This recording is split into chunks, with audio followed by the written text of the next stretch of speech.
मैं बहुत ज़्यादा नर्वस हूँ और मैं बहुत ज़्यादा एक्साइटेड भी हूँ। मैं बहुत ज़्यादा नर्वस तब भी थी जब हम शूटिंग कर रहे थे, क्योंकि मेरी पहली पिक्चर है लाइक यू सेड। एंड अच्छा काम करना चाहिए तो अच्छा काम करने में बहुत मेहनत जाती है, but at the same time your acha and your director's acha is very different. So I had to also bridge that gap and sort of completely surrender to what he was saying and how he wanted Meera to be. And I think जब वो अभी मुझसे बातें कर रहे थे, we went to Lal Bagh together, तो वो मेरे साथ बैठे थे और कह रहे थे कि I couldn't have gotten a better Meera than you. So I think that was the greatest compliment he could give me. And he's like, मैं edit table पे बैठा रहता हूँ और मैं सोचता रहता हूँ यार कोई और होता तो इतना अच्छा नहीं कर पाता। ये मेरी additional line है। But I love you, Saurabh, and thank you so much for really teaching me and being there for me like a big brother, and really being the best first director I could ever ask for. मैं काफ़ी वक्त से actually एक अच्छी प्यारी सी rom com करना चाह रहा था, और आई थिंक जिस टाइम पे ये मेरे पास स्क्रिप्ट आई और हमारे डायरेक्टर जो हैं सौरभ दास गुप्ता, जिस तरीके से उन्होंने मुझे एक कहानी सुनाई, आई थिंक ना करना तो बहुत दूर की बात है। मतलब I was very blessed and grateful कि उन्होंने मुझे ये अपॉर्चुनिटी दी। ये एक एक्सीडेंटल लव स्टोरी है। मेरा कैरेक्टर का नाम है क्रिश और ये है मीरा। मैं वेडिंग क्रैश करता हूँ प्रोफेशनली। नहीं, passionate about wedding crash. Professionally. Hilarious. Like I'm it just actually, looks like it's like one of your dreams that you haven't fulfilled yet, and now is the opportunity. But anyway, yeah, continue. through the film I've achieved my dreams. तो यहाँ मतलब I am a wedding crasher and actually मैं professionally मैं बच्चों को पढ़ाता हूँ ज़िंदगी, ठीक है। तो ये कहानी है कि जिस शादी को मैं क्रैश कर रहा होता हूँ, उसी शादी से कोइंसिडेंटली ये मोहतरमा हमारी भाग रही होती है, और भागते भागते भगाते भगाते कहीं ना कहीं एक ट्विस्ट और टर्न्स लेते हुए हम मेरे होम टाउन पहुंचते हैं, और वहाँ पर क्या होता है ये उसके बारे में है। तो इस कहानी में रोमांस है, कॉमेडी है,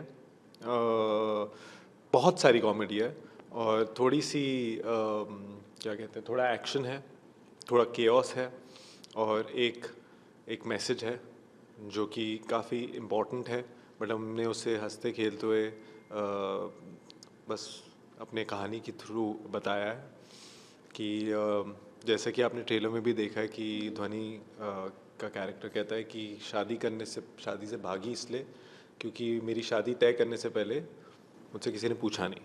तो it's about that, and then उसके थ्रू क्या क्या चीज़ें होती हैं, it's that's how the story sort of unfolds. मेरे लिए बस ऐसा ही था कि मुझे अपॉर्चुनिटी मिल रही है to work alongside so many beautiful actors, and most importantly to work and to have an opportunity to be actually schooled by Lakshman sir and his whole vision. क्योंकि ये स्क्रिप्ट एक्चुअली आई थी और मैंने पढ़ी थी, और तब मुझे पता नहीं था कि मैं इसमें होने वाली हूँ या नहीं, बट मुझे स्क्रिप्ट बहुत अच्छी लगी थी क्योंकि इसमें एक बहुत इम्पॉर्टेंट मैसेज था। जैसे कि ट्रेलर में है, she is running away from home because उससे पूछा नहीं गया, which I think is so important. लड़कियों को डिसीजंस हमेशा अपने हिसाब से लेने चाहिए। I feel Meera is also a free world girl, and उसको केज कर दिया जाता है, उसके डिसीजंस उसको लेने नहीं दिया जाता है, विच इज़ वेरी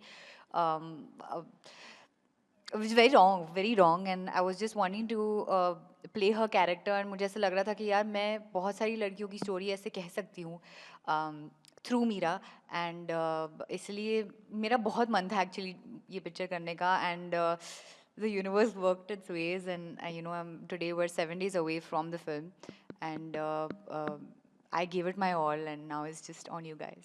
यार मेरे लिए ना एक मेरे दिमाग में ऑलवेज एक आइडिया था कि मुझे कंप्लीट आर्टिस्ट बनना है, और तो इसीलिए हर चीज़ का टिक बॉक्स होना ज़रूरी है। तो मैं I started with singing, and मेरा बहुत प्यार है म्यूज़िक के साथ।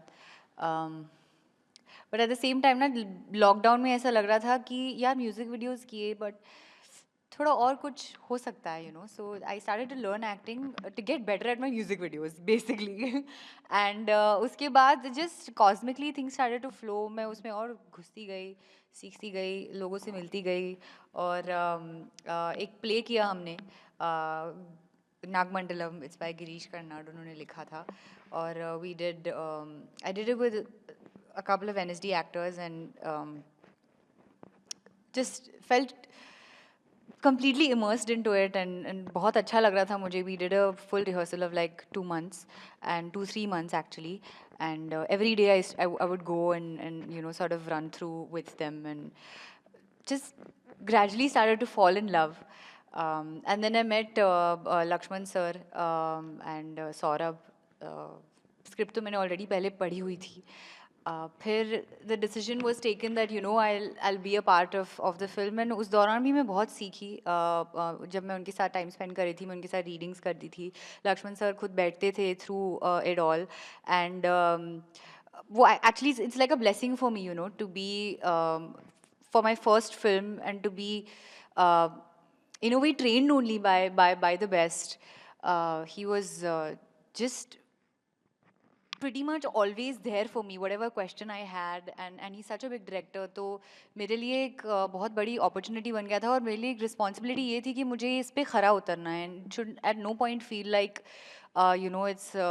it's not working, or she's not being the character and she's not playing it well. So I really put in my 100%, and I feel like now when they look back at it and see the edit, sir has told me himself that I've done a good job, which is बाकी इम्तिहान तो I think audience decide करेगी कि कैसा मैंने farewell किया है या नहीं किया है. बट मेरे लिए एक बहुत अलग एक्सपीरियंस रहा है, एंड आई होप मैं और पिक्चरिंग करूँ. और हम यही चाहते हैं कि आप थिएटर में आइए, आप हंसें, मुस्कुराएं, प्यार दें इस फिल्म को और मज़े करें. कोई इतना बोझ दुनिया का जो आप लेके चलते हैं अपने नाजुक से कंधों पर, उसको घर छोड़ के ये पिक्चर देखिए और एकदम खुशी खुशी हॉल से फिर निकलिए और हमें बताइए कि आपको हमारी पिक्चर कैसी लगी.